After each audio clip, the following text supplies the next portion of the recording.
नमस्कार, माउन्टेन संवादमा स्वागत छ। म सचिता। आज हामी संवादमा विशेष गरी नेकपा एमालेका स्थायी समिति सदस्य, त्यसैगरी पार्टीका परराष्ट्र मामिला विभागका प्रमुख र पार्टीका प्रभावशाली नेता डाक्टर राजन भट्टराईज्यूलाई आजको संवादमा हामीले बोलाएका छौं। विशेष गरी उहाँसँग परराष्ट्र मामिलाका विषयमा चर्चा गर्नेछौं र मुलुकको समसामयिक विषयमा पनि उहाँसँग रहेर संवाद गर्नेछौं। यहाँलाई स्वागत छ। धन्यवाद। सर्वप्रथम त अहिले जुन भएका गतिविधिको विषयमा म चर्चा गर्छु। हामीले नेपालको बारेमा अस्थिरताको कुरा, सङ्कटको कुराहरूको बारेमा पनि चर्चा गरिसकेका छौँ हैन। तर यो छिमेकी देश, हाम्रा भारत भनौँ, चीन भनौँ, अन्य देशहरूले विशेष गरी नेपालका आन्तरिक कुराहरूमा अलिक बढी खेलोफाँडो गर्छन् भनेर पनि भनिन्छ।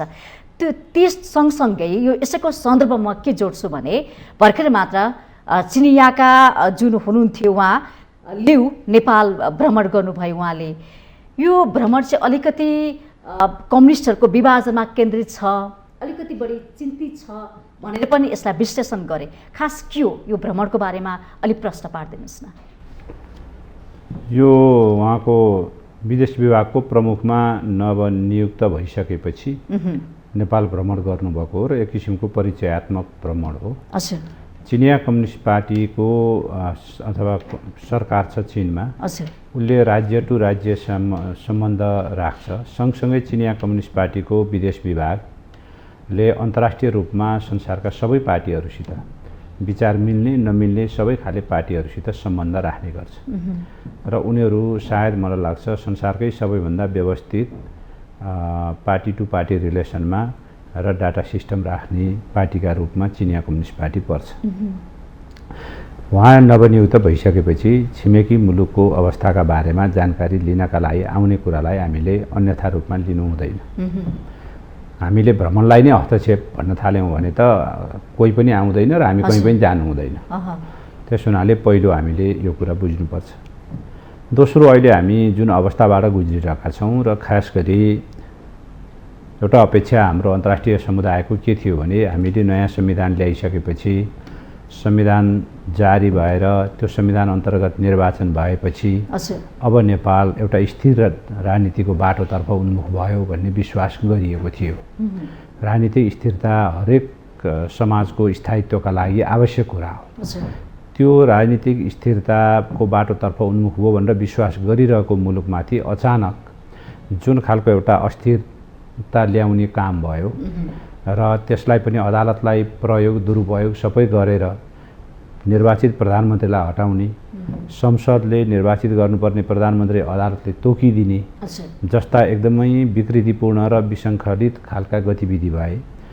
ती विचलनपूर्ण गतिविधिका कारण अन्तर्राष्ट्रिय समुदायमा फेरि एउटा जबरजस्ती म्यासेज के गयो भने कि नेपाल अब फेरि अस्थिरताको बाटोतर्फ उन्मुख हुन लागेको हो। अब प्रधानमन्त्री कसरी हटाइएको रहेछ, यो चिन्ता चाहिँ बढी चिनलाई पर्यो। म यहाँ आउँदैछु, मलाई अलिकति टुङ्ग्याउन दिनुहोस् यो विषय होइन। यस्तो गम्भीर विषय छ, त्यसो कारण तपाईँहरूले हामीलाई बोल्न दिएपछि अलिक टुङ्ग्याउनै पर्छ। त्यसपछि तपाईँले अब हिजो मात्रै पनि तत्कालीन त्यतिखेरको उप प्रधानमन्त्री, अहिले यो सत्ता गठबन्धनको वान अफ द महत्त्वपूर्ण व्यक्ति उपेन्द्र यादवले भन्नुभयो कि प्रधानमन्त्री केपी शर्मा ओली हटाउने कुरा हाम्रो आन्तरिक विषय मात्रै थिएन, उहाँ त हटाउनै संलग्न हुनुभएको मान्छे। हटाएर अहिले जुन सरकार बनाउनु भयो त्यो बनाएको एउटा महत्त्वपूर्ण नेताले नै हिजो स्वीकारिसक्नुभयो कि हामी मात्रैले तपाईँलाई हटाएको होइन, यो हटाउन अन्तर्राष्ट्रिय शक्तिले पनि भूमिका खेलेको छ भनेपछि त हाम्रो प्रधानमन्त्री बनाउने र हटाउने खेलमा अहिले पनि बाह्य शक्तिहरू प्रयोग भएका रहेछन् र बाह्य शक्तिले त्यो खेल खेल्ने र त्यो प्रयोग हुने चाहिँ हाम्रा नेपालका नेताहरू रहेछन् भन्ने कुरा त उहाँकै मुखबाट आयो नि। तपाईँले हिजो मात्र बोल्नुभएको छ, अहिले बिहान हामीले पढ्यौँ। अहिले बिहान हिजोदेखि नै आइरहेछ समाचार, त्यो भिडियो नै छ नि, त्यो त कुनै उहाँले कोट भनेर हो होइन भन्ने बाइसै छ। त्यसो हुनाले हामीले यो अवस्था हाम्रो रहेछ।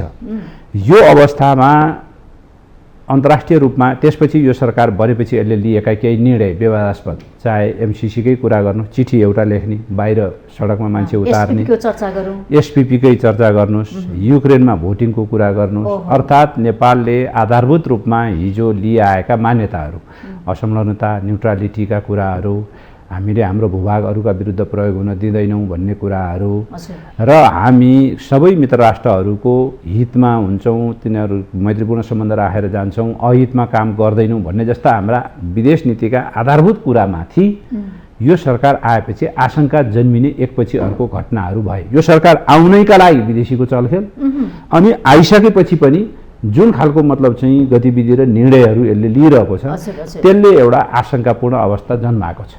त्यो जन्माएको अवस्थालाई पनि ध्यानमा राखेर चिनिया विदेश विभाग प्रमुखको नेपाल भ्रमण भएको हो कि भन्ने हाम्रो बुझाइरहेको छ। जस्तो कि उहाँको भ्रमण जसरी तपाईँले मलाई प्रश्न पार्नु भएको छ नि, अझ पनि के प्रश्न म तपाईँलाई गर्न चाहन्छु भने यो भ्रमण कतै वाम एकता वामपन्थीहरूको एकताको लागि हो कि भनेर पनि आशंका आकलन पनि गरिएको छ। यो प्रश्न गर्ने मान्छेहरूलाई चाहिँ मैले जहिले नि एउटै भन्ने गरेको छु, नेपालको वामपन्थी आन्दोलनको इतिहास एकचोटि तपाईँहरूले अध्ययन गरिदिनुहोस्।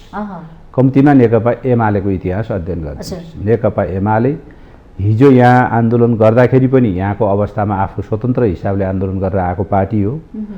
हिजो हामीले हाम्रो विचार निर्माण गरिरहँदा 2046 साल 47 साल 48 सालमा हाम्रो तत्कालीन जननेता मदन भण्डारीले विचार निर्माण गरिरहँदा पनि हामीले हाम्रो वस्तुगत स्थिति अनुसार अरू पार्टी अरू कम्युनिस्ट सत्ता कस्ता छन् भनेर हेरेर होइन, हाम्रो मुलुकको आवश्यकता के हो र के गरेर गर्नुपर्छ भनेर जनताको बहुदलीय जनवाद विचार निर्माण गरेका हौँ।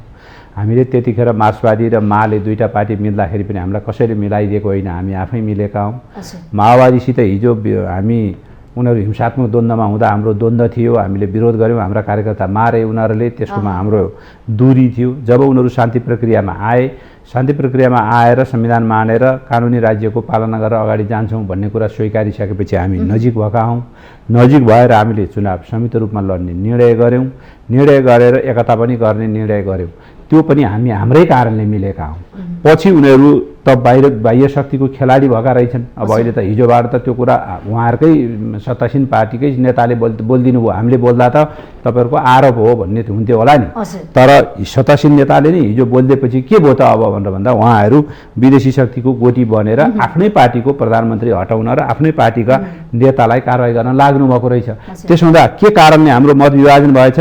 उहाँहरूका कारणले मत विभाजन भएछ, उहाँहरूको त्यो बाटोको कारणले गलत बाटो समातिएछ भनेपछि हाम्रा कारणले हामीले काम गरिरहेका छौँ अनि विदेशीले मिलाइदिने र विदेशीले चाहिँ जुदाइदिने भन्ने जस्ता कुराहरू मिडियामा जुन आइरहेका छन् यो कुरा चाहिँ यथार्थपरक छैन। मिलाउनको लागि सुझाव दिन मिलाउन भयो त मिलिहाल्थ्यो। 6वटा प्रदेशमा हाम्रो सरकार थियो, 7वटा मध्ये 6वटा प्रदेशमा सरकार भएको बेलामा, केन्द्रीय सरकार भएको बेलामा कम्युनिस्ट पार्टीले त्यत्रो वर्चस्व राखेको अनि चिनियाहरूले गर्दैन हुने भए त हामी रहिरहन्थ्यौँ होला नि। हामी विभाजित किन भएर अहिले हामी चाहिँ विपक्षमा, सबै ठाउँमा विपक्षमा किन हुन्थ्यौँ होला र हुँदैन थियौँ। उहाँको भ्रमण चाहिँ त्यसो भए पार्टीका अध्यक्ष केपी शर्मा ओलीसँग लामै उहाँसँग बसेर छलफल गर्नुभयो, भेट गर्नुभयो, तपाईँ पनि त्यसमा सहभागी हुनुहुन्छ।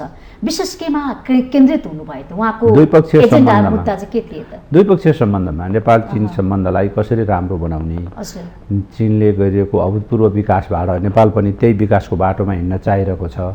हामी मतलब चाहिँ हाम्रो गरिबी हटाएर हाम्रो रोजगारी सिर्जना गरेर पूर्वाधारको विकास गरेर सडक, रेल, तपाईँको जल यातायात, हवाई यातायात, विद्युत उत्पादनका कुराहरू, पर्यटनको कृषिको आधुनिकीकरण गरेर उत्पादन वृद्धि गर्ने कुराहरू अनि व्यापार बढाउनु पर्ने, उहाँहरूको बजार हामीले मतलब चाहिँ लिन सक्नु पर्यो। हामीलाई अलिकति तपाईँहरू उधार गरिदिनुहोस्, सन्तुलनको कुरा पनि छ चाइनासित पनि। यी यस्ता तमाम विषय छन् राष्ट्रिय हितलाई ध्यानमा राखेर, ती कुराहरूमा सविस्तार कुराहरू भए। त्यसपछि दोस्रो भनेको पार्टी टु पार्टी रिलेसन पनि हाम्रो पुरानो सम्बन्ध हो चिनिया कम्युनिस्ट पार्टीसित। द्विपक्षीय सम्बन्ध हामीले धेरै अगाडि 1981मा पञ्चायतकालमा हाम्रो तत्कालीन पार्टीका नेताहरू चीन भ्रमणमा जानुभएको थियो, ल्यान्ड प्रयोग गरेर, जमिनबाट हिँडेर तपाईँको चाहिँ होइन बोर्डर क्रस गरेर जानुभएको त्यस्ता उदाहरणहरू छन् हाम्रा। त्यो बेलादेखिको एउटा नजिकको सम्बन्ध हो 1991मा। त्यसमा त्यो बेलादेखि रहेको चिनिया कम्युनिस्ट पार्टी र हाम्रो पार्टीको सम्बन्धको बारेमा सविस्तार कुराकानी भए। पुराना नेताहरू एकले अर्कालाई जाने बुझेको मान्छेहरू भएको कारणले त्यसो हुँदा त्यसले ती कुराहरू अझ बढी बलियो बनाउनको लागि आउनु स्वाभाविक हो। सम्बन्ध बढी बनाउने, सम्बन्धलाई अझ नयाँ उचाइमा लिएर जाने चिरिएको छ भन्ने कुरा पनि आएको थियो। यहाँले पनि अघि उठाउनु भयो त्यो विषय होइन? हामीले भोटिङ गर्यौँ, हामी बाहिरी अरू पक्षका बारेमा कुरा गर्दैनौँ। जब हामी द्विपक्षीय रूपमा बस्छौँ, तपाईँहरूले के बुझ्नुहोस् भने द्विपक्षीय रूपमा जुनसुकै कोही नेतासित भेट हुँदा पनि सम्बन्धित देशको स्थितिका बारेमा दुईटा मुलुकको सम्बन्धका कुराहरूको बारेमै केन्द्रित भएर कुरा हुने हो। सन्दर्भ उठ्दाखेरि तपाईँ अन्तर्राष्ट्रिय अहिलेको स्थिति के छ भन्दा अन्तर्राष्ट्रिय स्थिति तनावपूर्ण उन्मुख हुँदैछ भन्ने कुरा एउटा हो। तर तपाईँहरूको युक्रेनको पोजिसन यस्तो रह्यो, हाम्रो यस्तो रह्यो, तपाईँहरूले किन यस्तो गर्नुभयो, हामी यस्तो किन भयो भन्ने खालका कुराहरू हुँदैन र गर्नु पनि हुँदैन। त्यो किनभने हामीले लिएको निर्णय हो, उहाँहरूको निर्णय हो। उहाँहरूले स्वतन्त्र हिसाबले उहाँहरूको मुलुकको आवश्यकता त्यतिखेर मुलुकको परिस्थिति अनुसार उहाँले निर्णय लिनुभएको हुन्छ। त्यो निर्णय जुन हामी युक्रेनको पक्षमा उभियो नि नेपाल सरकार, अब रिसायो भने पनि हामीसित उहाँले रिसाएको कुरा गर्नु भएन। यो विषयमा खासै चर्चा भएन। त्यसो भए विशेष गरी नेपाललाई कसरी चाहिँ विकास गर्न सकिन्छ, नेपाल र चीनका दुई देशको सम्बन्धको समग्र पक्ष, दुई पार्टीको सम्बन्धको समग्र पक्षमा मात्रै केन्द्रित रहेर कुराकानीहरू भए। अब म अर्को चर्चा गर्छु। उहाँको भ्रमण लगत्तै उहाँ फर्के लगत्तै हाम्रा माओवादी केन्द्रका अध्यक्ष पूर्व प्रधानमन्त्री पुष्पकमल दाहाल पनि भ्रमणमा निस्किनुभयो। सँगसँगै नेपाली काङ्ग्रेसकै नेत्री आरजु राणासँग उहाँको उहीँ नै भेट भयो। अब यसलाई कसरी हेर्नुहुन्छ तपाईँहरू? यो अब उहाँहरूले किन त्यसो गर्नुभयो म उहाँलाई नै सोद्धा उपयुक्त हुन्छ। एउटा मुलुकको पूर्व प्रधानमन्त्री, हाम्रा दुईटा छिमेकी मुलुकहरूका बिचको सम्बन्धमा हामीले विश्वासको सम्बन्ध कायम गर्नुपर्ने अवस्था छ। कुनै पनि हाम्रा वर व्यवहार र हाम्रा तौर तरिकाले एउटा मुलुकलाई विश्वासमा लिने नाममा अर्कोलाई आशंका जन्मिने गतिविधि हामीले गर्नु हुँदैन। त्यो पनि त्यत्रो तहको नेता, दुईचोटि प्रधानमन्त्री भइसकेको, सत्तारूढ दलको अहिले अध्यक्ष भइसकेको नेताबाट त्यो खालको आशंका जन्मिने गरी जे खालका गतिविधि भएका छन् त्यस विषयमा उहाँले प्रश्न पार्नुपर्छ भन्ने मलाई लाग्छ नम्बर 1। तर म सामान्य अवस्थामा भ्रमणै हुनु हुँदैन भन्ने पक्षमा होइन। भ्रमण हामीले गर्नुपर्छ। आजको युगमा राज्य मतलब स्टेट टु स्टेट रिलेसनले मात्रै कुरा हुँदैन। त्यसमा हुनाले हामी ट्र्याक 2 को कुरा गर्छौँ, ट्र्याक 3 को कुरा गर्छौँ। ट्र्याक 2 भनेको people to people relation. People to people रिलेसनको प्रतिनिधि कसले गर्छ भन्दा प्रतिनिधित्व पार्टीहरूले गर्छन्। राजनीतिक दलहरूका बिचमा, चाहे भारतमा होस्, चाहे चीनमा होस्, चाहे जापानमा होस्, चाहे अमेरिका होस्, कोरिया होस्, हामी सबैसँग मतलब चाहिँ सम्बन्धलाई अगाडि बढाएर लानुपर्छ। एक्लै अर्का त्यसले हामीलाई हरेक हिसाबले सहयोग पुर्याउँछ। एकले अर्कालाई बुझ्नका लागि सहयोग पुर्याउँछ, सम्बन्धलाई फराकिलो बनाउनका लागि सम्भावनाका के छन् त क्षेत्रहरू भनेर जान्नका लागि र ती क्षेत्रमा भोलि सम्बन्ध विस्तार गर्नका लागि सहयोग पुर्याउँछ।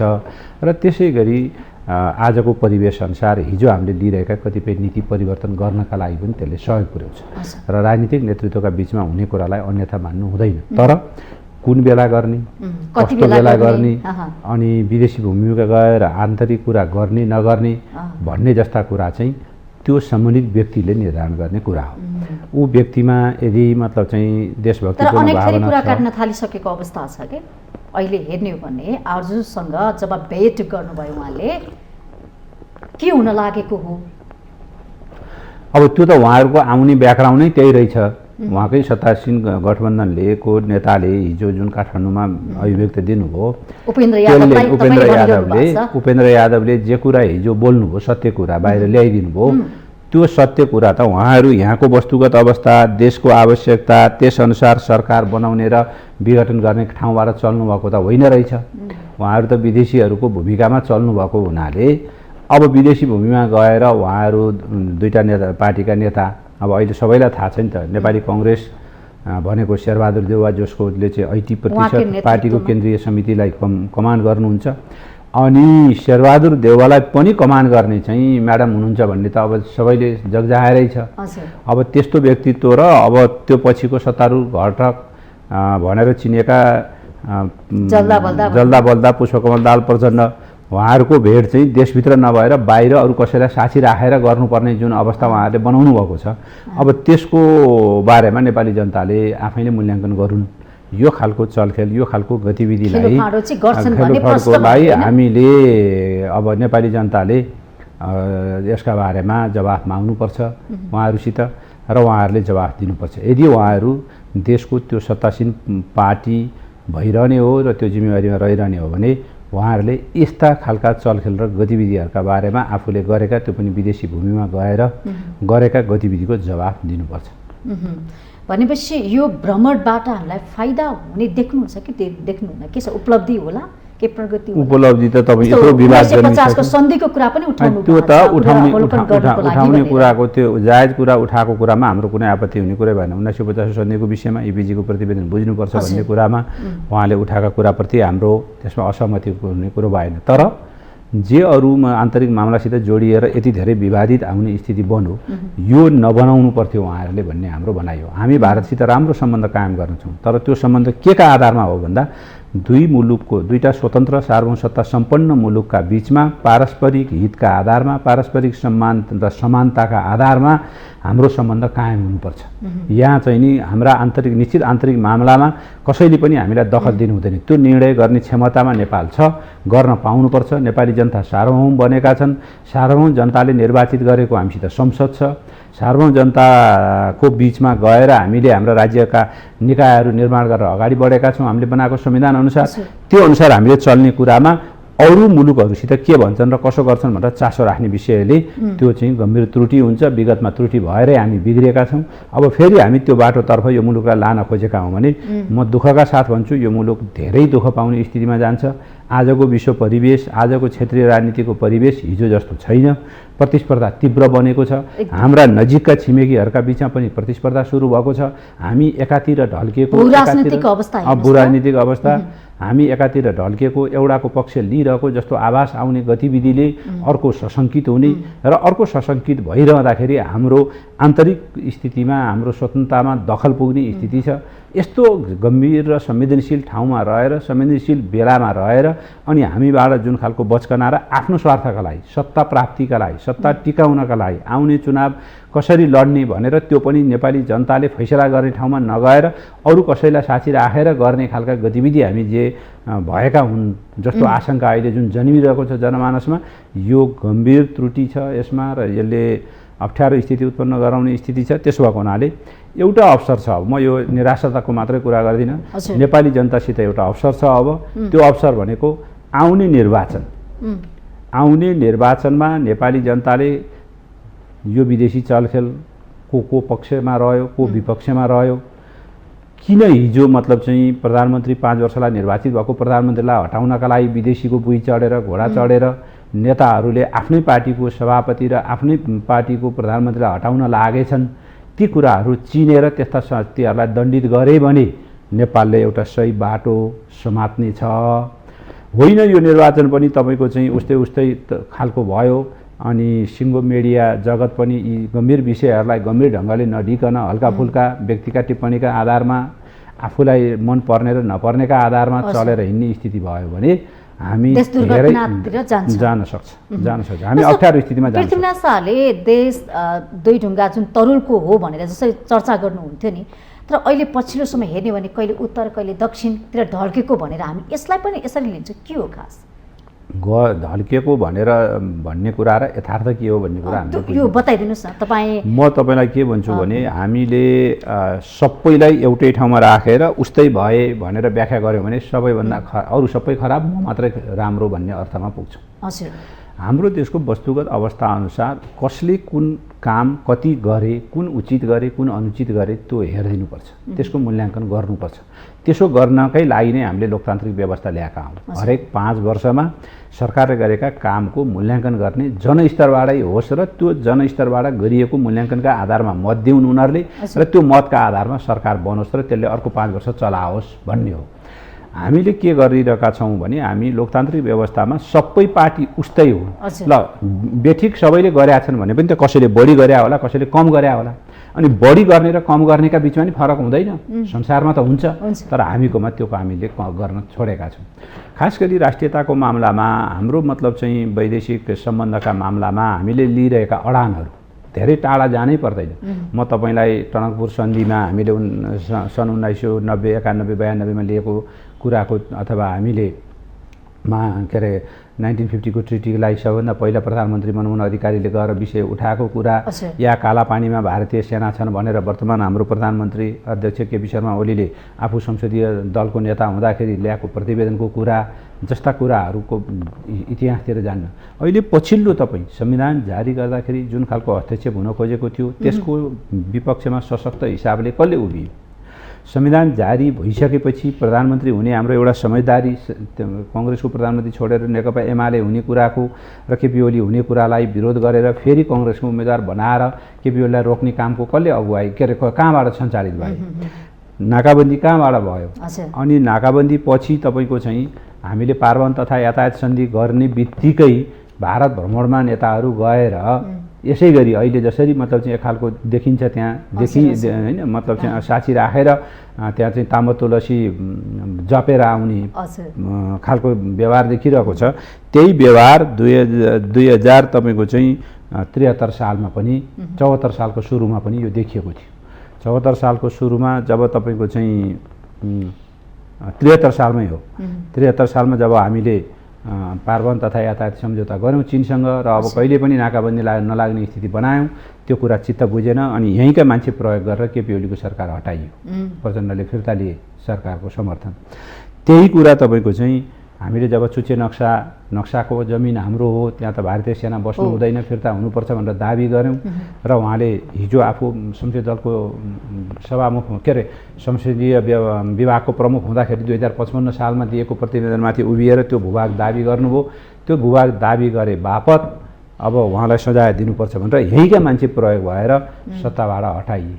त्यसो भएको हुनाले यी कुराहरू त जगजाहेर छन् त, निकट विगतका कुराहरू हुन्। हामी 1969-70मा कृतिनिधि विष्ट हटाइएको बेलामा पनि छैनौँ, आजको युगमा छौँ हामी। त्यसो भएको हुनाले यस्ता कुराहरूको बारेमा देशभक्तिपूर्ण काम होला, त्रुटि नै भएन, सरकार चलाउँदा हामीले 100मा 100 नै राम्रो गऱ्यौँ भनेनौँ हामी, केही कमी भयो होला।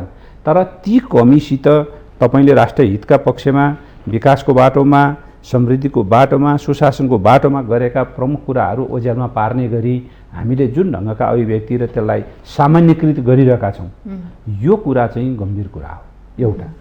दोस्रो, विदेशी शक्तिहरूकै बिचमा पनि सम्बन्ध कायम गर्ने, गहिरो सम्बन्ध राख्ने, एकअर्कालाई बुझ्ने कुरा र हस्तक्षेपका कुराका बिचमा फरक हुन्छ। उनीहरूले हस्तक्षेप चाहिँ कहाँ गरे भन्ने कुरा, हस्तक्षेप यो ठाउँमा यसरी गरे भनेपछि जसले गरेको हस्तक्षेप पनि हामी विरोध गर्नुपर्छ।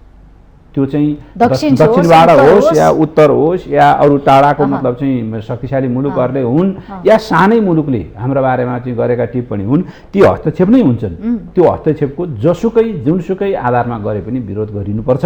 त्यसमा विचारको कुरो, नाम मिल्छ अरे मेरो फलानु देशको चाहिँ पार्टीसित, फलानु देशले सरकारसित मेरो चाहिँ कुरो मिल्छ अरे भनेर त्यसलाई छुट दिन सकिँदैन, दिनु हुँदैन र त्यो दिने काम हामीबाट त्यो कुरा हुँदैन भन्ने कुरा म तपाईँ मार्फत अथवा तपाईँको मिडिया मार्फत भन्न चाहन्छु। फेरि म ल्युके भ्रमणमा जोडिन चाहन्छु।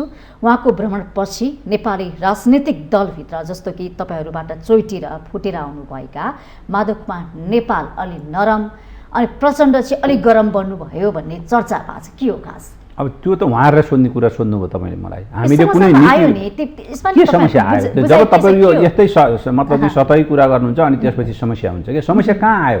हाम्रो नीतिगत रूपमा एउटा पनि कुरा फरक भएको छैन। सबै चिज त हामी उनीहरू काङ्ग्रेसलाई सरकार बनाउन काङ्ग्रेस समर्थन गरिरहेका छन्, उनीहरू मतलब चाहिँ चुनावमा काङ्ग्रेसको गठबन्धनमा जाने भनिरहेका छन्, आउने 5 वर्ष काङ्ग्रेसले नेतृत्व गर्ने भनेर भनिरहेका छन्। त्यसमा कुनै परिवर्तन देख्नु भएको छ? त्यसमा कुनै नीतिगत परिवर्तन सुन्नु भएको छ? छैन। अनि तपाईँ काम बोल्दाखेरि भाषण गर्दा एक दिन के बोल्यो, अर्को ठाउँमा के बोल्यो, त्यसका आधारमा निर्धारण गर्ने कुरो भएन नि। अर्थ होइन।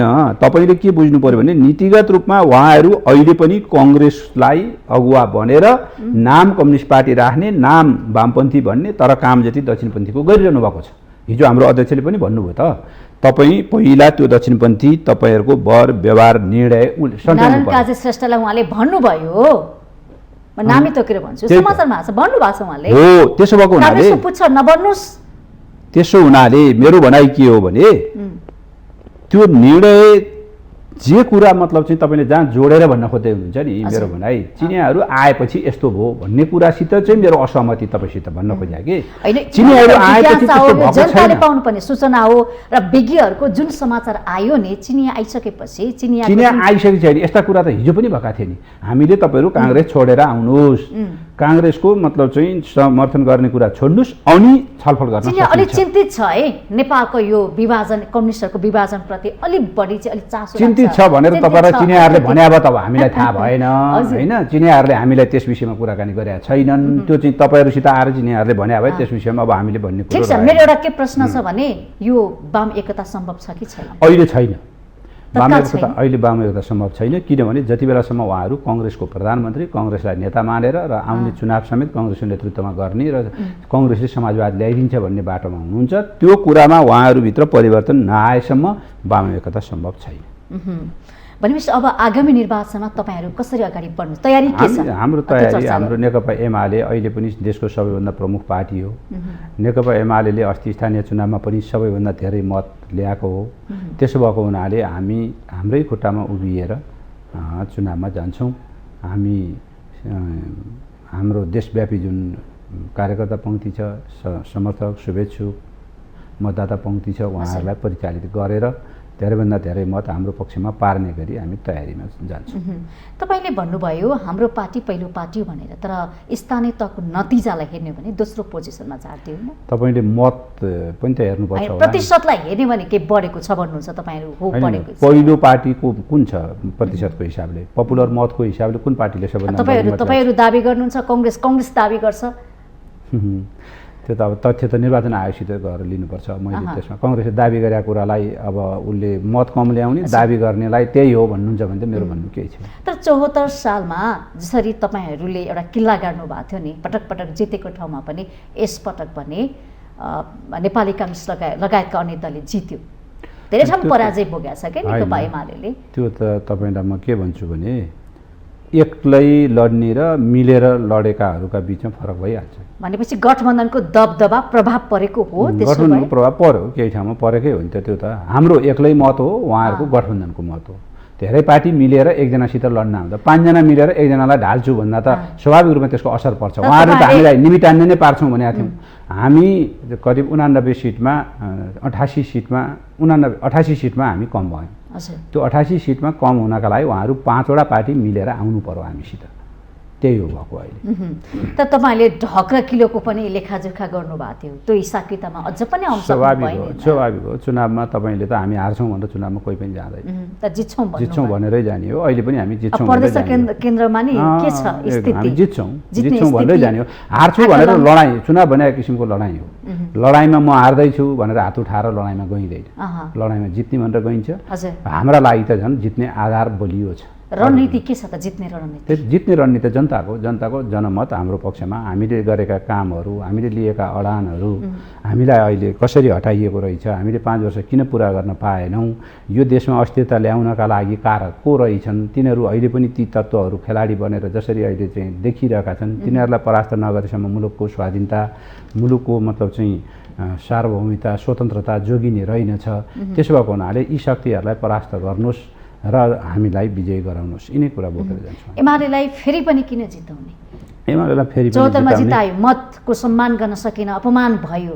जसले त्यो मतको सम्मान गरेनन्, जो विदेशीको गोटी बने तिनीहरूलाई हराउनु पर्यो। जोले राष्ट्रियताको अडान लिए र देश विकासको बाटोतर्फ हामीले कामलाई अगाडि बढायौँ, तिनीहरूलाई जिताउनु पर्यो, त्यही हो। जित्छ त्यसो भए जनताले पत्याउँछन् यस्तो कुरा लिएर? तपाईँ घर दैलोमा त पक्कै पनि जानुहुन्छ। अनि अस्ति पत्याएनन् तपाईँले अहिले भने जस्तो हामी के बिली नै भएका हौँ र? अहिले पनि देशको मतलब चाहिँ हामी पपुलर मतमा पहिलो र बलियो मतमा के अरे सिट सङ्ख्यामा दोस्रो शक्ति भए होइन? अनि नपत्याउने हो भने नेकपा एमाले झन् खस्कियो भन्छन् नि। अहङ्कार होइन यो त पार्टीको जनताले हामीलाई दिएको मतको हामीले गर्व गरेको विषय हो। गर्व पनि गर्न पाइँदैन, जनताले दिएको मत सबैलाई अहङ्कार भनिदिने। अनि ठिकै छ, तपाईँहरूले लोकप्रियता छ, हामीलाई जनताले विश्वास गर्छन्, माया गर्छन्, समर्थन छ भनिरहनु भएको छ, तर हामीले हिसाब किताब त चुनावकै नतिजाबाट त म भन्दैछु त। तपाईँले नतिजा सिट सङ्ख्यालाई काङ्ग्रेस, माओवादी, के अरे राप्रपा समेतलाई मिलाएर अझ 6 पार्टी कतिपय ठाउँमा 5 पार्टी मिलेर गरेको कुरालाई तपाईँ एकदम बलियो भएको ठान्नुहुन्छ। अनि एक्लै मतलब चाहिँ सबैभन्दा पपुलर मत ल्याएको र सिट सङ्ख्या अलिकति कम भएको कुरालाई तपाईँ सकिएको जस्तो गरी प्रस्तुत भइरहनु भएको छ। त्यो कुरामा अहङ्कार भन्नुहुन्छ भने त्यो हाम्रो अहङ्कारै सही। जनताले दिएको कुरालाई हामीले गर्व गरेका कुरा अहङ्कार हुन्छ भने त त्यसमा हामीले केही भन्न सकेनौँ नि। भनेपछि तपाईँहरू फेरि पनि प्रदेश र केन्द्रको निर्वाचनमा एकदमै राम्रोसँगले हामी सशक्त हिसाबले जान्छौँ। अत्यन्त हामी विजय हुन्छौँ भनेर त्यो विश्वासका साथ हामी विजय भएपछि यो काम गर्छौँ भनेर हाम्रो तयारी साथ हामी जान्छौँ र हामी जनताको मायाले जित्छौँ भन्ने हामीलाई विश्वास छ। एजेन्डा चाहिँ कस्तो लिएर जानुहुन्छ जनताको घर दैलो? जनताको घर दैलोमा सबै किसिमका एजेन्डा लान्छौँ हामी। राष्ट्रियताको एजेन्डा लान्छौँ। हिजो हामीले गरेका विकास निर्माणका पूर्वाधारको क्षेत्रमा सडक निर्माणमा हामीले गरेको योगदान, 4वटा हाइवेहरू अहिले प्यारलली अगाडि बढेको छ। हामी नेपालको इतिहासमा पहिलोपटक महेन्द्र राजमार्ग भनेर हिजो चिनिएको राजमार्ग अहिले 4 लेनको बनाउने हाम्रा पालामा काम भएर अहिले धमाधम टेन्डर भएर कतिपय ठाउँमा काम सुरु भएको छ। हुलाकी राजमार्ग अन्तिम अवस्थामा पुगेको छ। मदन भण्डारी राजमार्ग सुचारू भएर हेटौँडादेखि मतलब चाहिँ झापासम्म काम के अरे सुचारू भएको छ। पुष्पलाल मध्य पहाडी राजमार्ग तपाईँको चाहिँ हाम्रै पालामा कामको गति लिएर अहिले तपाईँ पूर्वको 5 तारदेखि पश्चिमको बैतडीसम्म जान सक्ने स्थितिमा हुनुभएको छ। उत्तर दक्षिण राजमार्गहरूका कामले तीव्रता लिएको छ हाम्रा पालामा। चाहे किमाथाङका विराटनगर, चाहे कोरोला भैरवा, चाहे तपाईँको चाहिँ हिल्सा सुर्खेत वा तपाईँ चाहिँ रसुवागढी काठमाडौँ, यी सबै उत्तर दक्षिण होस् या पूर्व पश्चिम होस् या फास्ट्यागको काम होस् या तपाईँको चाहिँ सिमाना के अरे सदरमुकाम जोड्ने सडकहरू हुन्, हाइवेबाट तराईका ती सडकहरूको चाहिँ स्तर उन्नतिको कुरा गर्नुहोस् या तपाईँ जलविद्युतको क्षेत्रमा हामी आउँदा 800-900को अवस्थामा रहेको अहिले 1600-1700 मतलब चाहिँ हाम्रो उत्पादन हुने स्थिति बनेको छ। यो हामी 3 वर्ष 3.5 वर्ष सरकारमा रहँदाको हाम्रो उपलब्धि हो त्यो। त्यसै गरी तपाईँ चाहिँ हामीले पर्यटनको क्षेत्रमा पूर्वाधार आज नेपालका अधिकांश के अरे हवाई मैदानहरू चाहिँ एयरपोर्टहरू चाहिँ तपाईँको पिच भएको छ। हिजो पिच नभएकाहरू रात्रैकालीन उडान हुने स्थिति बनेको छ धेरै ठाउँबाट। यी कुराहरूमा हामीले सुधारका कामहरूलाई अगाडि बढाएका छौँ। कृषिमा हामीले परिवर्तन गर्नका लागि विभिन्न नीतिहरू चाहिँ परिवर्तन गरेर त्यो बाटोतर्फ उन्मुख भएका छौँ। औद्योगिकरणका लागि हामीले बेस निर्माण गर्नका लागि 7वटै प्रदेशमा जमिनहरूको व्यवस्थापन गरेर औद्योगिक क्षेत्र घोषणा गरेर त्यहाँभित्रको पूर्वाधार निर्माण गर्ने कामलाई अगाडि बढाएका छौँ। स्वास्थ्य क्षेत्रमा हामीले 753वटै ठाउँमा अस्पतालहरूको निर्माण गरेर प्रारम्भिक तहको स्वास्थ्य उपचार हुने व्यवस्थाका लागि पूर्वाधारको कामको सुरुवात गरेका छौँ। स्वास्थ्य बिमाको कुराकानी गरेका छौँ। राज्यलाई जनतालाई बुझाउँछौँ हामी। नेतृत्वमा यस्ता विकास काम गतिविधिहरू भए भनेर जनताले बुझेछन्। जनताले बुझेर त हामीलाई सबभन्दा धेरै मत दिए त, नत्र भने त जनताले हामीलाई किन मत दिनु पर्थ्यो? हामी सबभन्दा खराब थियौँ, हामीले केही पनि गरेका थिएनौँ। नबुझेको अथवा बुझ्न नचाहेर बुझेर पनि थाहा भएर पनि नबुझे जस्तो गर्ने पङ्क्ति पनि छ देशभित्र हैन। तर जनताले आधारभूत रूपमा अब कति बुझेका छैनन् भने हामी फेरि बुझाउने प्रयत्न गर्छौँ। डाक्टर मलाई के भन्न दिनुहोस् भने नि पार्टीभित्रै जनताले बुझेका छन्, जनताले विश्वास गरेका छन्, पत्याएका छन्, समर्थन छ भनिरहँदाखेरि पार्टीभित्र यो नेतृत्व असफल भयो, यो नेतृत्वकै कारणले गर्दाखेरि मत कम आयो, यसरी पनि कुराहरू आए नि, विवादका कुरा, असन्तुष्ट कुरा आए नि पार्टीभित्र। 1-2 मान्छेहरू सुन्नुहोस्, हाम्रो पार्टीभित्र 8,55,000 छ पुरानो सदस्यता, अहिले थपिएर झन्डै 10 लाख पुगेको छ, 10 लाख नागेको छ। 10 लाख मान्छेका बिचमा तपाईँको परिवार कतिजना हुनुहुन्छ? तपाईँकै परिवारमा सबैजनाको कुरा एउटै हुन्छ? हुँदैन। आज यहाँ घुम्न जाउँ भन्दाखेरि तपाईँको अर्कोजनाले भन्छ यहाँ जाउँ। तपाईँको श्रीमान श्रीमती हुनुहुन्छ भने श्रीमानले यसो गरौँ न आज भन्नुहुन्छ, श्रीमतीले म त्यो गर्दिनँ भन्ने स्थिति हुन्छ भने 10 लाख सदस्य भएका ठाउँमा केही मान्छेले केही सदस्यले असहमत जनाए, उनीहरूले अलिकति फरक मत ल्याए भन्दैमा हामीले एउटा फरक मत ल्याउने हाम्रो पार्टीभित्रको लोकतान्त्रिक अवस्था हो।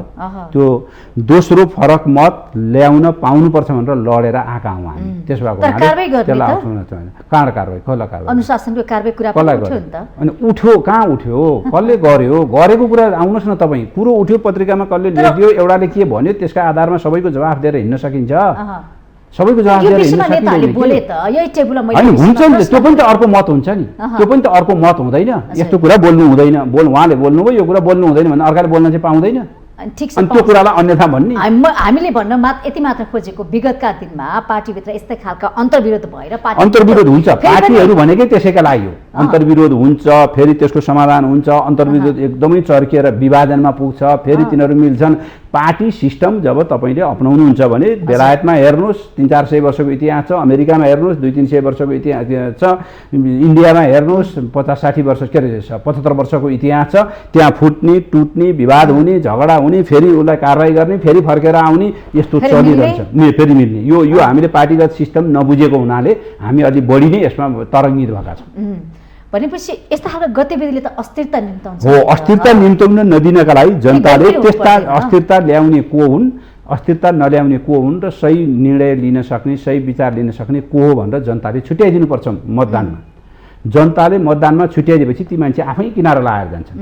गलतलाई जनताले मतलब चाहिँ गलत भनिदिँदै तिनीहरू किनार लाग्छन्, सही मान्छेहरू ठिक ठाउँमा आउँछन् र मुलुकले सही दिशा पक्रिन्छ। ठुला पार्टी भनेका नेकपा एमाले र काङ्ग्रेसलाई पछाडि पार्दै स्वतन्त्रको अलि बढी हाबी भयो भन्ने चर्चा पनि छ। पछाडि के पार्नु तपाईँले चाहिँ जम्मा अब 753 मा उहाँहरूले चाहिँ 3-4 सिट जित्दाखेरि पछाडि भन्ने हुँदैन, तर हो स्वतन्त्रको केही महत्त्वपूर्ण ठाउँहरूमा स्वतन्त्रतर्फ जनमत दलप्रति अलि वितृष्णा पैदा भयो कि? त्यो वितृष्णा पैदा हुने खालको खास गरी युवा जमातमा अलिकति वितृष्णा पैदा हुने खालको एउटा वातावरण बनेको हो कि भन्ने हामीले पनि लागेको छ। त्यसलाई सच्याएर जानुपर्छ। अब एम अधिकारीको अहिले निकै यो चर्चा यो प्रश्न गरिरहेका को हुन् एम अधिकारी भनेर तपाईँहरूले पत्र पनि विज्ञप्ति पनि निकालिसक्नु भएको छ, यसमा बताइदिनुहोस् न। एम अधिकारी जसका बारेमा बाहिर तपाईँहरूले लगायत मिडियाका साथीहरूले चर्चा गर्नुभएको छ, स्वयंले होइन भनिसकेपछि र हाम्रो पार्टीले पनि होइन भनेपछि त्योभन्दा अर्को अकाट्य भनिने मान्छे कोही हुँदैन यो विषयमा जानेर। मैले पनि भन्न सक्दिनँ, मेरो पार्टीको अधिकारी धारणा बाहिर आइसक्यो र सम्बन्धित व्यक्तिले नि म होइन भनेपछि फेरि अर्को एम अधिकारी फलानै हो भनेर भन्ने कुरा त्यो मैले भन्न सक्दिनँ, नम्बर 1 होइन। अब को हो भन्ने कुराका बारेमा हामीले जो मान्छे जहाँ काम गरिरहेको छ र उसले आफ्नो नाम आफूलाई जुन हिसाबले राखेर दिएको छ पार्टीभित्रको त्यो कुरा हामीले मेन्टेन गर्नुपर्छ। त्यो मेन्टेन गर्ने कुरालाई ध्यानमा राखेर नै हामीले अरू पार्टीहरूमा पनि त्यो चलन हुन्छ, हाम्रो पार्टीमा पनि त्यो चलन भएको रहँदै आएको हो। जहाँसम्म तपाईँले अहिले भन्नुभएको चाहिँ महाप्रसाद अधिकारी नै भनेर भन्ने जुन भनिएको छ त्यो उहाँले होइन भनिसक्नु भएको छ र पार्टीले नै होइन भनिसक्यो। भनेपछि यो विषय सकियो? सकियो। यो त अब होइन भने यसमा के भनेर टाउको दुखाउने? अब के भनेर टाउको दुखाउने यसलाई? जनताले चित्त बुझाएका छन्। त्यही त नबुझाउनु त उहाँहरूको कुरा भयो नि त बाबा। सम्बन्धित व्यक्ति कि त उहाँहरू महाप्रसाद अधिकारीकै बारेमा बाहेक अर्को कसैको बारेमा जानकारी खोज्नु भएको छ भने बेग्लै कुरो, स्वयं व्यक्तिले म र उहाँले हिजो मतलब चाहिँ 73 सालमै आफू नरहेको कुराको चिठी समेत बाहिर ल्याइदिइसक्नुभयो पार्टी केन्द्रीय कार्यालयले। आजको कुरा होइन नि, उहाँ हिजो कुनै जिम्मेवारीमा नरहँदाको अवस्थामा पनि म यो होइन है, म यसमा छैन भनेर उहाँले निवेदन दिएको पार्टीमा तपाईँले दिएको निवेदन अनुसार तपाईँ नरहेको बेहोरा जानकारी गराउँछु भनेर हाम्रो त्यतिखेर 73 सालको कार्यालय सचिव कृष्णगोपाल श्रेष्ठले लेखेर दिएको दुईटै चिठी बाहिर आइसक्यो। त्यति बाहिर आइसकेर होइन रहेछ नि भन्नेतर्फ नगएर फेरि तपाईँ होस् भनेर भन्ने कुरालाई के गर्न सकिन्छ? भनेपछि महाप्रसाद हाम्रा अधिकारीज्यू चुप्लाएर बस्दा हुन्छ त्यसो भए? अनि उहाँले के गर्ने त ल भन्नुहोस् त त्यसमा मेरो भनाइ। जब उहाँ 73 सालदेखिको प्रश्न उठिसकेपछि के भनेर प्रश्न उठाइयो उहाँलाई त्यत्रो समाचार पाए? त्यही त म भन्दैछु त, त्यो होइन भनेर उहाँले भन्नुभयो। अब गर्ने के उहाँले? छाती चिर्ने के गर्ने? उहाँले चाहिँ दिने चाहिँ के प्रमाण दिने? उहाँले 73 सालमै होइन रहेछ भनेको चिठी बाहिर ल्याइदिइसक्नुभयो। म चाहिँ चिज छैन है भनेर भयो कार्यालय पार्टीलाई लेखेको, पार्टीले त छैन सही भनेर त्यो बेलादेखिको छैन है भन्ने कुराको बाहिर ल्याइदिइसक्नुभयो। अब उहाँले के गर्ने? अब प्रश्न त जो सोध्ने हो त्यसलाई पो सोध्नुपर्छ त हामीले। पार्टीले होइन भन्छ, उहाँ होइन भन्नुहुन्छ, तर अन्य दलले त हो। त्यही त अब गर्ने के मैले भने हो, त्यही त अरू दलले माग गरेका आधारमा उहाँले गर्ने चाहिँ के भन्ने मात्र मेरो प्रश्न। मैले पनि नबुझेको कुरा कि हामीसितै छैन त्यो उत्तर। अब उहाँले के गर्दा हुन्छ थाहा छैन। अब उहाँले केही गर्नुभयो भने उहाँको कुरा हो, उहाँ स्वतन्त्र मान्छे। अब हामीले केही वर्तमान अर्थमन्त्री जनार्दन शर्मा आज राजीनामा दिइसक्नु भएको छ। उहाँले चाहिँ जुन बजेट बनाउँदाखेरि त्यस्ता व्यक्तिहरूलाई संलग्न गराउनु भयो भनेर नेकपा एमाले खरो जुन विरोधमा उत्रिसकेपछि राजीनामा दिन बाध्य हुनुभयो होइन उहाँ। तर त्यस्तै आरोप उहाँलाई पनि लाग्यो नि, तपाईँ नै व्यक्ति हो। के भनेर लाग्यो त उहाँलाई त्यो आरोप? के गल्ती गर्नु? उहाँलाई राष्ट्र ब्याङ्कको गभर्नर भएर उहाँले निर्णय गर्ने कुरामा के गल्ती गर्नु? होइन उहाँले गल्ती गर्नु भएन होला, तर त्यो जुन विषय त उठेको छ होइन। उहाँ मान्छे होइन, उहाँले मतलब चाहिँ बहुदलीय व्यवस्थामा कुनै ठाउँमा भोट हाल्न पाउनुहुन्न। पार्टीको गभर्नर भएपछि गल्तीलाई ढाकछोप गर्ने होइन तपाईँहरू होइन यो ठिक हो ठिक छ भन्ने कस्तो ठिक छ भन्नुहुन्छ तपाईँले? तपाईँले आज मलाई प्रश्न तपाईँ कुन ब्याकग्राउन्डबाट आउनु भएको छ मैले बुझिनँ। तपाईँले आग्रहपूर्ण नै सोधिरहनु भएको छ प्रश्न क्या, मैले यो नबुझेको कुरा मैले उत्तर दिने यही नै विषय हो। तपाईँ अब तपाईँलाई चित्त बुझ्नु नबुझ्नु मैले भन्ने ठाउँ छैन। सम्बन्धित व्यक्तिले होइन भन्यो, पार्टीले पनि होइन भन्यो, योभन्दा बाहेक अर्को गर्ने कुरा के हुन्छ भन्ने कुरा मैले भन्न खोजेको। तपाईँले के बुझ्नुपर्छ भने यो अर्थ मन्त्रालयका गतिविधि आर्थिक चलखेल जे ढङ्गले अगाडि बढिरहेको छ त्यो चलखेलको मामलामा जे खालको मतलब चाहिँ आर्थिक चलखेलमा लागेका व्यक्तिहरू छन् उनीहरूले यो विषयलाई अलि बढी नै किनभने त्यो त हिजो त हटाइसक्या हो, यो सरकारलाई नि मन नपर्या गभर्नर। अनि यो उहाँले लिएका केही अडानहरू, आर्थिक क्षेत्रमा लिएका अडानहरू, केही काम उहाँहरूले गर भनेर नगरेका कुराहरू अब हिजो हटाएको थियो, अदालतले पुनर्स्थापित गरिदियो, उहाँहरूलाई मन परेको छैन। त्यसो हुँदा उहाँहरू जसरी पनि न्यु खोजेर त्यसलाई हटाउन खोजिरहनु भएको छ। त्यही कुराको मैले यो कुरा किन भन्ने भनेर मात्र तपाईँलाई चाहिँ उहाँले भन्नुभयो हामीले होइन भन्यौँ, अब यसमा के गर्ने र भन्दा तपाईँले यसलाई पत्याउनु भएन, मान्नु भएन, जबरजस्ती तपाईँले जवाफै त्यही हो थियो नि। तपाईँले अब खोज्या जवाफ त मैले दिन सक्दिनँ नि, मैले त मेरो जवाफ नै दिने हो, तपाईँले लाया जवाफ त मैले दिने कुरो हुँदैन होइन, त्यो जवाफ त तपाईँले दिनु पर्यो। तर उहाँले मतलब चाहिँ यो खालको पङ्क्तिले जे खालको एउटा गर्न खोजिरहेको छ त्यही बाटोतर्फ लान खोजेको आभास हामीलाई परेको छ। हामीलाई भन्नु केही छैन, यदि आर्थिक रूपमा उहाँले नीतिगत रूपमा गलत गर्नुभएको छ भने उहाँलाई हटाइए हुन्छ होइन, उहाँलाई जोगाउनुपर्छ भन्ने व्यक्तिगत रूपमा केही पनि छैन। होइन अहिलेको आर्थिक अवस्था सङ्कटपूर्ण अवस्थामा रहेको बेलामा केन्द्रीय ब्याङ्कको गभर्नर जस्तो मान्छे हटाउनु हुँदैन भनेर हिजो अदालतले पुनर्स्थापित गरिसकेपछि अब फेरि त्यही बाटोमा लिएर जाने कुराले मुलुकको यो अर्थव्यवस्था र अहिलेको सङ्कटलाई झन् अप्ठ्यारोमा पार्ने स्थितितर्फ जान्छ भन्ने हो भने उहाँहरू जिम्मेवार बन्नुपर्छ। हामी बाहिर छौँ, हामीलाई केही ऊ छैन, हामीले भनेका छौँ हाम्रो उहाँ होइन, सदस्य पनि होइन, त्यसमा रहेको उहाँ एम अधिकारी होइन भनेर हामीले भनेपछि त्यहाँभन्दा बढी भन्ने र गर्ने ठाउँमा हामी छैनौँ। अब गठबन्धन सरकारको चर्चा गर्छु। गठबन्धन सरकारले गरेको कामहरू ठिक छ, देशको आवश्यकता अनुसार के छन्? छैन, यो त बन्दैखेरि गलत बाटोबाट बनेर आएको विदेशीहरूको चाहिँ हस्तक्षेपबाट बनेको सरकारले देशको लागि देश हितलाई केन्द्रभागमा राखेर काम गर्छ भनेर कसरी भन्ने? एउटा त यसको सुरुवातै त्यहाँबाट गलत ठाउँबाट सुरुवात भएको छ। त्यसपछि योले गरेका निर्णय अहिले तपाईँले देखिरहनु भएको छ त, मुलुक यति ठुलो आर्थिक सङ्कटमा छ। हिजो हामी हुँदाखेरि मुलुकको तपाईँको चाहिँ शोधनान्तर स्थिति सकारात्मक दिशामा थियो, आज 1 वर्ष पनि नपुग्दाखेरि नकारात्मक दिशामा गयो। वैदेशिक तपाईँको चाहिँ व्यापार हामीले सकारात्मक दिशातर्फ अथवा त्यसलाई घटाउने तर्फ उन्मुख गराइरहेको अवस्थामा आज यो बढेर मतलब चाहिँ इतिहासकै सबभन्दा ठुलो सङ्कटमा हामीले पुगिरहेका छौँ। तपाईँले चाहिँ के अरे वैदेशिक मुद्राको सञ्चिति हामीले 11-12 महिनालाई पुग्ने छोडेर उहाँहरूलाई जिम्मेवारी त्यत्रो कोरोनाको महामारी भएर सारा चिज होइन, पर्यटनको सारा अप्ठ्यारो, पर्यटकहरू नआएर हाम्रो एउटा आधार त त्यो हो नि, ती नहुँदाखेरिको अवस्थामा समेत हामीले 12 महिना झन् 11-12 महिनालाई पुग्ने सञ्चित गरेको अहिले 9 महिनाभन्दा तल झार्ने स्थिति बनिसकेको छ। त्यसबाहेक अर्थतन्त्रका कुनै पनि सूचाङ्कहरू सकारात्मक छैनन्। हुँदा कुनै पनि व्यवस्थामा न्यूनतम रूपमा पालना गर्नुपर्ने त्यस्ता विषयहरू जस्तो बजेट बनाउँदा पालना गर्नुपर्ने नियम अनुशासनहरू, त्यसपछि तपाईँको चाहिँ अनधिकृत व्यक्तिहरूलाई इन्भल्भ गराएर व्यापारीहरूको स्वार्थमा कर निर्धारण जस्ता कुराहरू, यस्ता गैर जिम्मेवार र सामान्यतया अर्थमन्त्रीले कल्पना नै गर्न नहुने कुराहरूमा जुन खालको चाहिँ अहिले प्रमाणहरू भेटिएर बाहिर आइरहेका छन्, यसले यो सरकारले राम्रो गरौँ भन्ने त म कुनै ठाउँमा। तर गठबन्धन सरकार सफल भयो भनेर अस्ति मङ्गलबार 1 वर्ष पुग्यो होइन, यो गठबन्धन सरकार बनेको सफल भयो भनेर समाचारहरू आए नि।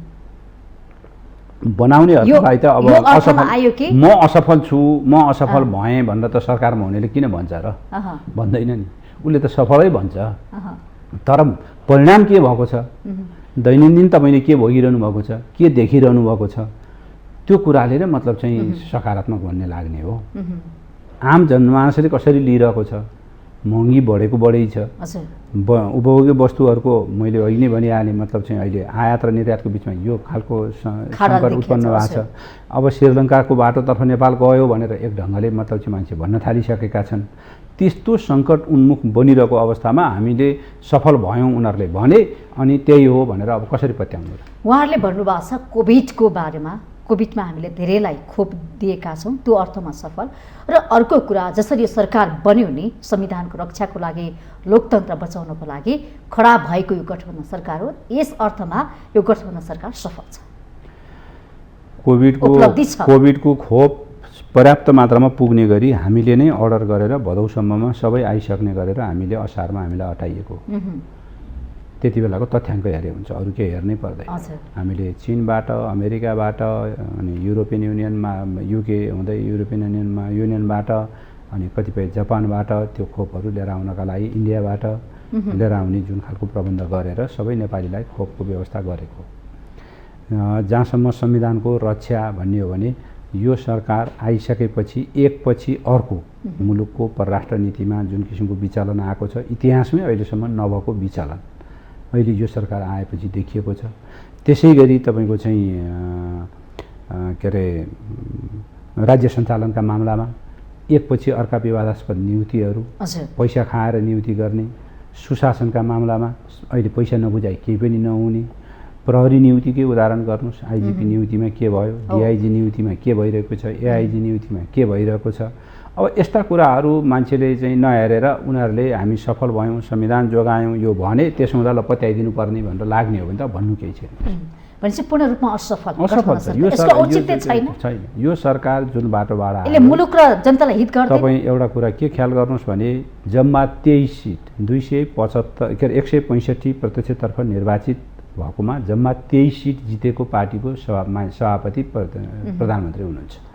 लोकतन्त्रमा कहीँ यस्तो हुन्छ 98 सिट के अरे 80 सिट जितेको नेतालाई बाहिर राखेर अनि तपाईँको 23 सिट जितेकोलाई प्रधानमन्त्री दिने काम जुन भएको छ र फेरि त्यो पनि संसदको बाटोबाट होइन, सिधा ढोकाबाट छिरेर आएको होइन, चोर बाटोबाट झ्यालबाट छिरेर आएर अदालतलाई प्रयोग दुरुपयोग जे गरेर जे काम भएको छ त्यस्तो कामबाट आएको आउनुपर्ने पदमा पुग्नै पर्ने पावरमा पुग्नै पर्ने सरकार बनाउनै पर्ने जुन काम हरकत प्रयोग गरियो नि तीबाट यसले मतलब चाहिँ अब के हुने भन्ने कुराको त सङ्केत गरिरहेको थियो त। बिहानीले दिउँसोको सङ्केत गर्छ भने जस्तै त्यो सरकार बन्नका लागि उहाँहरूले जे हरकत प्रयोग गरेर आउनुभएको रहेछ राष्ट्रिय अन्तर्राष्ट्रिय शक्ति केन्द्रसित सम्झौता गरेर त्यो कुराले नै के गर्छ भने कि उहाँहरू राम्रो काम गर्नको लागि देशहितलाई विकासलाई सुशासनलाई अगाडि बढाउन होइन भन्ने कुरा त त्यसले नै गर्छ भने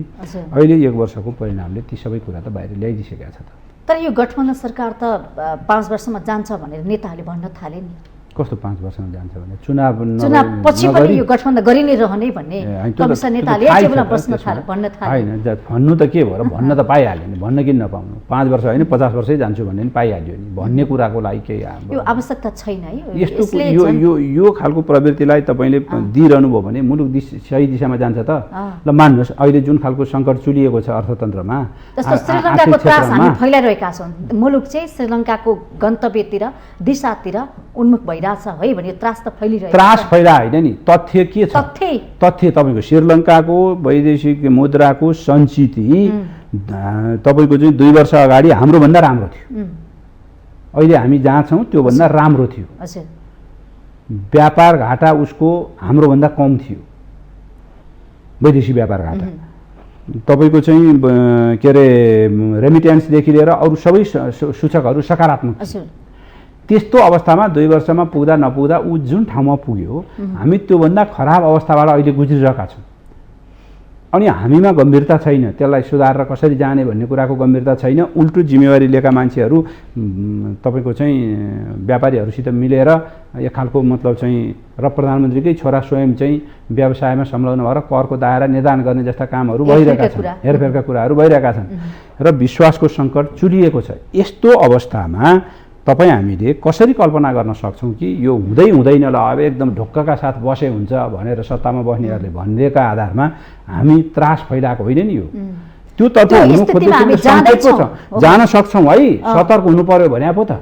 त्यसलाई त्रासको रूपमा तपाईँले व्याख्या गरिदिनु भयो भने त तपाईँले त्यसलाई त्रासमा लिइदिनु भयो भने त त्यो उठाउनु नै गलत थियो भन्नु भएको छ। अब यो बहस हामीले धेरै समयपछि धेरै दिनदेखि गरिरहेका छौँ। श्रीलङ्काको बाटोमा जाँदैछौँ भने जनतामा किन यस्तो त्रास भ्रम पैदा गरेको हो भनेर यो प्रश्न पनि आयो होइन। त्यही त त्यो प्रश्न कसले गर्नुभएको छ भन्दा सत्तामा बस्नेहरू जो चाहिँ त्यसको तर मारिरहनु भएको छ, आफ्ना छोराहरूलाई उपयोग के अरे अर्थ मन्त्रालयलाई प्रयोग गरेर छोरालाई र व्यापारीहरूसित मिलेर चाहिँ मतलब चलखेल गरिरहनु भएको छ। त्यस्ताहरूले भनेको पत्याउने कि तपाईँ यथार्थमा चाहिँ के अरे वैदेशिक मुद्राको सञ्चिति घटिरहेको छ, त्यसपछि तपाईँको अध्यक्ष बैङ्कहरूले ऋण दिन सकेका छैनन्, तपाईँको चाहिँ वैदेशिक व्यापार चाहिँ वृद्धि भइरहेको छ, रेमिट्यान्स चाहिँ तलमाथि भइरहेको छ। अनि त्यही बाटोतर्फ हामी उन्मुख भएको कुरा हुन लाग्यो है सोचौँ भन्ने चाहिँ गलत हुन्छ। होइन देशको रियालिटी वास्तविकतामा त हामी चर्चा गरिरहेका छौँ। वास्तविकता आफ्नो धरातललाई मेरो चाहिँ भनाइ कसरी- कहाँ भने वास्तविकता माथि नै हो नि त हामीले चर्चा गर्ने। कसले के भन्यो भन्नेतिर त हामी उही कौवाले कान लगाओ भनेर कान नछामिकन कुद्ने काम त गर्नु भएन नि एकदम, त। एकदम। हामीले छाम्ने कान नै हो। कान छाम्दा अहिले के देखिन्छ त भन्दा अर्थतन्त्र खराब दिशातर्फ उन्मुख देखिन्छ। अब निकास के हो यो समस्याबाट कसरी चाहिँ हामी यसको छुटकारा पाउने? निकास अब 4 महिनापछि हुने निर्वाचनबाट जनताले सही पार्टी सही विचार बोक्ने सही व्यक्तिहरूलाई निर्वाचित गरेर मुलुकलाई सही बाटोमा लानुपर्छ। लोकतान्त्रिक व्यवस्थाको विकल्प नेपालमा छैन। हामीले पटक पटक हिजो यसको चाहिँ असफलता भयो अब अर्को जाने भनेर अर्को प्रयास भए ती कुनै सफलता प्राप्त गरेनन्। त्यसो हुनाले हामीले लोकतान्त्रिक संविधान ल्याएका छौँ। यो लोकतान्त्रिक संविधानलाई स्थायित्व दिएर ठिक छ यसभित्र कमी कमजोरी छन् यसलाई सुधार्दै जाने यसलाई परिवर्तन पनि गरेर लिएर जानुपर्छ। तर यसका बाटोबाटै हामीले आर्थिक विकास र समृद्धिको बाटोमा जानुपर्छ भन्ने विश्वास दिलाएर त्यो सही व्यक्ति र सही नेतृत्व चुनौँ। यो नै निकास हो। संवादको लागि धन्यवाद। धन्यवाद तपाईँलाई पनि। हजुर आज हामीले कार्यक्रम माउन्टेन संवादमा नेकपा एमालेका प्रभावशाली नेता डाक्टर राजन भट्टराईज्यूलाई बोलाएका थियौँ। कार्यक्रमबाट म पनि बिदा हुन्छु। माउन्टेन टेलिभिजन HD हेर्दै रहनुहोला। नमस्कार।